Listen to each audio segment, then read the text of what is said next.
இது மகிமை நேரம். கர்த்தரும் இரட்சகருமாகிய இயேசு கிறிஸ்துவின் ஈடு இணையற்ற இன்ப நாமத்தினாலே மகிமை டிவி நேயர்களை அன்புடன் வாழ்த்துகிறேன். மகிமை நேரம் நிகழ்ச்சியின் வாயிலாக உங்களை மறுபடியுமாக சந்திப்பதிலே மிகுந்த மகிழ்ச்சி அடைகிறேன். தொடர்ந்து நாம் கிறிஸ்து பிறப்பின் நற்செய்தியும் தேவ திட்டமும் என்ற தலைப்பின் கீழே நாம் தியானிக்க இருக்கிறோம். கிறிஸ்து பிறப்பு உன்னத பிறப்பு. அவர் உன்னதர், விண்ணிலிருந்து இறங்கிய தேவ மைந்தன். கிறிஸ்தவம் காட்டும் இயேசு யார்? அவர் பிதாவின் சுதன், கடவுளின் குமாரன், இரட்சகர், மீட்பர் என்று சொல்லி நாம் பார்க்கலாம். இன்னும் இயேசு பிறப்பின் காரியங்களை நாம் பார்க்கும்போது ஒரு குட்டி பிள்ளைங்க கூட தெரியும் இயேசு கிறிஸ்தின் பிறந்த நாளை தான் நம்ம கிறிஸ்மஸ் நாளை கொண்டாடுகிறோம் என்று தெரியும். இன்னும் நாம் குட்டி பிள்ளைகளாக தான் இருந்து கொண்டு இருக்கிறோம். நாங்கள் எதற்கு, ஏன் இந்த கிறிஸ்மஸ் பண்டிகையை கொண்டாடுகிறோம் என்பதை அறியாமையே நாம் கொண்டாடி கொண்டிருக்கிறோம். இயேசு பிறப்பு அந்த கரெக்டான ஆண்டு யாருக்கும் தெரியாது. பாருங்கள், பல வரலாற்று ஆசிரியர்கள் என்ன சொல்கிறார்கள், இயேசு பிறப்பு அது கிமு 7 முதல் கிமு 2 நூற்றாண்டுக்கு உட்பட்ட காலத்தில் தான் ஆண்டவர் பிறந்ததாக நாம் பார்க்கலாம். இன்னுமாக பார்த்தோம்னால் கிழக்கத்திய கிறிஸ்தவர்கள் இயேசு பிறப்பின் செய்தியை அவர்கள் கொண்டாடுகிறதாக நாம் வரலாற்று சுவடுகளிலே நாம் பார்க்க முடிகிறது. இன்னும் ஒரு சில கூட்டத்தார் ஜனவரி 6ஆம் தேதி இயேசு பிறப்பை கொண்டாடியதாக நாம் பார்க்கலாம். அதன் பிறகு நம்மளுடைய தேசத்தில் எல்லாரும் உலகமெங்கும் டிசம்பர் 25ஆம் தேதி கரெக்டாக இயேசு பிறப்பை எல்லாராலும் இயேசு பிறப்பின் கொண்டாட்டத்தை ஏற்றுக்கொள்ளப்படுகிறது. பாருங்க, இயேசு பிறப்பின் செய்தி என்ன? கிறிஸ்து பிறப்பின் செய்தி பார்த்தீங்கன்னா லைட், அதாவது உலகத்தின் வெளிச்சம். இன்னும் லைஃப், புதிய வாழ்க்கை, லவ், அன்பு. இது தான் இயேசு பிறப்பின் செய்தி. ஒரு குறிப்பாக சின்னதாக நம்ம எடுத்துக்கொள்ளலாம். இயேசு பிறப்பை குறித்து நம்ம அநேகருக்கு தெரியும், நம்ம எல்லாருக்கும் தெரிந்த உண்டு. இயேசு நம் இல்லத்தில் பிறக்கணும், உள்ளத்தில் பிறக்கணும், எல்லாமே நமக்கு தெரியும். ஆனால் தேவ திட்டம் என்ன, இயேசு பிறப்பினால் ஏற்படும் நற்செய்தி என்ன என்பதை நாம் அறியாமே இருக்கிறோம். பாருங்க, இயேசு பிறப்பின் முதலாவது செய்தி நமக்கு உலகமெங்கும் கொண்டு வந்தது யார் என்றால் ஏசாயா தீர்க்கதரிசி. நம்ம எல்லாருக்கும் தெரிந்த ஒரு தீர்க்கதரிசி. அவர் தீர்க்கதரிசன புத்தகத்தை நாம் பார்த்தோமானால் எச்சரிப்பின் செய்தி, இன்னுமாக பார்த்தோமானால் ஏசாயா தீர்க்கதரிசி புத்தகத்திலே நிறைய கருத்துக்களை ஏசாயா அவர் ஆணித்தரமாக குறித்திருக்கிறார். நிறைய காரியங்களை அந்த தீர்க்கதரிசி புத்தகம் திட்டமும் தெளிவுமாக நமக்கு வெளிப்படுத்துகிறது. இயேசு பிறப்பின் செய்தியை கூட இந்த ஏசாயா தீர்க்கதரிசி நமக்கு மிகவும் தெளிவாக அறிவித்திருக்கிறார். ஏசாயா தீர்க்கதரிசி என்று சொன்னால் அவர் ஒரு சுவிசேஷக தீர்க்கதரிசி. இந்த தீர்க்கதரிசியுடைய காலங்களில் பார்த்தோம் என்றால் அவனுடைய மனைவியும் ஒரு தீர்க்கதரிசியாக இருந்தார்களாம். அது மாத்திரமல்ல, அவனுடைய பிள்ளைகளும் 2 பிள்ளைகளும் அவர்களோடு இருப்பதை நாம் பார்க்கலாம். இன்னும் இந்த தீர்க்கதரிசி பார்த்தீங்கன்னா ராஜாவின் சமூகத்திலே அவர் எந்த சமயமானாலும் அங்கு போய் பார்ப்பதற்கு ஏற்ற அளவுக்கு ஒரு தைரியமாக செல்லக்கூடிய ஒரு தீர்க்கதரிசி. இந்த தீர்க்கதரிசி எப்படிப்பட்ட தீர்க்க தரிசனத்தை உரைக்கிறாராம்? பல எச்சரிக்கை செய்திகளையும் ஆண்டவருடைய பிறப்பின் செய்தியும் அழுத்தமாக உரைக்கிறதை பார்க்கலாம். இந்த ஏசாயா தீர்க்கதரிசியின் பெயருடைய அர்த்தம் அவர் கர்த்தரின் இரட்சிப்பு என்று சொல்லலாம். இன்னும் சுவிசேஷக தீர்க்கதரிசி. இந்த தீர்க்கதரிசி இயேசுவின் பிறப்பை குறித்து என்ன சொன்னார் பாருங்க. அந்த பகுதியை நான் வாசிக்கிறேன். ஏசாயா 9:6-8 நமக்கு ஒரு பாலகன் பிறந்தார், நமக்கு ஒரு குமாரன் கொடுக்கப்பட்டார், கர்த்தத்துவம் அவர் தோளின் மேல் இருக்கும், அவர் நாமம் அதிசயமானவர், ஆலோசனை கர்த்தா, வல்லமையுள்ள தேவன், நித்திய பிதா, சமாதான பிரபு எனப்படும்.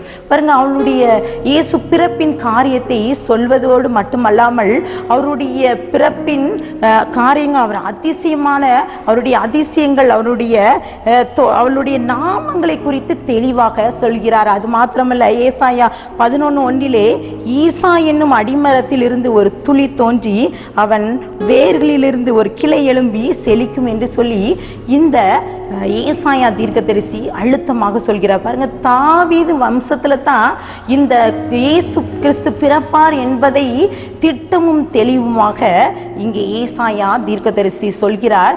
அது மாத்திரமல்ல, இயேசு பிறப்பு மட்டுமல்ல, இயேசுவின் சிலுவை காரியங்களை அவருடைய பாடுகளை குறித்தும் கூட ஏசாயா தீர்க்கதரிசி மிகவும் தெளிவாக பேசியிருக்கிறார். ஏசாயா 53:5-6 நாம் வாசிக்கலாம்.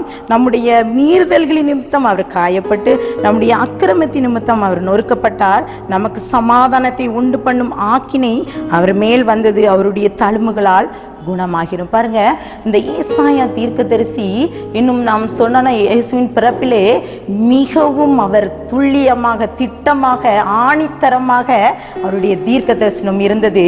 அவர் நற்செய்தியை அறிவிக்கிறார். 700 ஆண்டுகளுக்கு, இயேசு பிறப்புக்கு 700 ஆண்டுகளுக்கு முன்னமே இந்த ஏசாயா தீர்க்கதரிசி இயேசு பிறப்பை குறித்து சொல்லியிருக்கிறார். அவர் பிறப்பு எப்படி இருக்கும், அவருடைய காரியங்கள் எப்படி இருக்கும், அவருடைய நாமம் எப்படி, அவருடைய செயல்கள் எப்படி என்பதை மிகவும் தெளிவாக கூறியிருக்கார். அது மாத்திரமல்ல, ஏசாயா 11:4 இயேசின் வருகையின் குறித்து இந்த ஏசாயா தீர்க்கதரிசி கூறியிருக்கிறார். இன்னும் பார்ப்போமானால் ஏசாயா 7:14 இதோ ஒரு கன்னிகை கர்ப்பவதியாகி ஒரு குமாரனை பெறுவாள், அவளுக்கு இம்மானுவேல் என்று பெயரிடுவாள் என்று சொல்லி ஏசாயா தீர்க்கதரிசி இந்த வசனத்தை மிகவும் ஆணித்தரமாக. ஏன் இந்த வசனத்தை நான் சொல்கிறேன் என்றால், இங்கே இம்மானுவேலராக இயேசு பிறப்பார் என்பதை குறித்து இந்த ஏசாயா தீர்க்கதரிசி நமக்கு ஒரு நற்செய்தியை இன்றைய நாளிலே அறிவிக்கிறார். பாருங்க, இம்மானுவேல் மத்தேயு 1 பார்த்தோம்னால் இயேசு நம்மோடு இம்மானுவேலராக இருக்கிறார். அதோட அர்த்தம் என்ன? இம்மானுவேல், இயேசு நம்மோடு இருக்கிறார். பாருங்க, இந்த பண்டிகை நாளை கொண்டாடுகிற இயேசு நம்மோடு ஆண்டவர் நம்மோடு இருக்கிறார் என்பதை நாம் எத்தனை பேர் உணர்கிறோம்? உங்களையும் என்னையும் படைத்த சர்வ வல்லமையுள்ள தேவன், உன்னதத்தின் தேவன் நம்மோடு இருப்பது எவ்வளோ பெரிய சந்தோஷம். இந்த பண்டிகையை கொண்டாடுறோம், நம்மோடு யாரெல்லாம் இருக்கிறாங்க, நம்மோடு என்னெல்லாம் இருக்குது? நம்மளுடைய செல்வம், நம்மளுடைய சொத்து, நம்மளுடைய பணம், பதவி, புகழ், இந்த மாதிரி காரியங்களை மாத்திரம்தான் நம்மோடு வைத்து கொண்டு இருக்கிறோம். இம்மானுவேலனாகிய கர்த்தர் நமக்கு என்னெல்லாம் செய்கிறார்? நம்ம கூட இருக்கிறார், நம்ம பக்கத்தில் இருக்கிறாங்க, நம்ம போகும்போது நம்மோடு கூட வருகிறார், நம்மளுக்கு துணையாக இருக்கிறார். உண்மையில் கண்ணை வைத்து ஆலோசனை சொல்கின்ற தேவன் என்று சொல்கிறோமே, அந்த தேவன் நம்மோடு ஆலோசனை தருகின்ற தேவனாக இருக்கிறார், சுகபலன் தருகிறார், இம்மானுவேலனாய் நம்மோடு இருக்கிறார். எத்தனை பேர் அதை உணர்கிறோம்? நம்மளுடைய வாழ்க்கையிலே இந்த பண்டிகை கொண்டாடி, கிறிஸ்துமஸ் பண்டிகை கொண்டாடுகிற நாம் அதைத்தான் முதலாவது பெற்றுக்கொள்ள வேண்டும். இந்த ஏசாயா தீர்க்கதரிசி மூலமாக முதலாவது நற்செய்தி இந்த உலகமெங்கும் அறிவிக்கப்படுகிறது.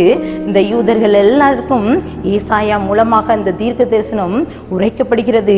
இன்றைக்கும் உங்களோடு ஆண்டவர் பேசுகிறார் என்றால் அந்த ஏசாயா தீர்க்கதரிசி மூலமாக ஒரே ஒரு காரியம்தான், இம்மானுவேலராகிய இயேசு நம்மோடு இருக்கிறார். இந்த பண்டிகையை கொண்டாடுகிற நாம் அந்த இயேசுவின் பிறப்பிலே ஆண்டவருடைய நாமத்தை நம் வணங்குகிற நாம், ஆண்டவருடைய பிறப்பை கொண்டாடுகிற நாம் இம்மானுவேலராகிய தேவனை நம்மோடு சேர்த்து கொள்ள வேண்டும்.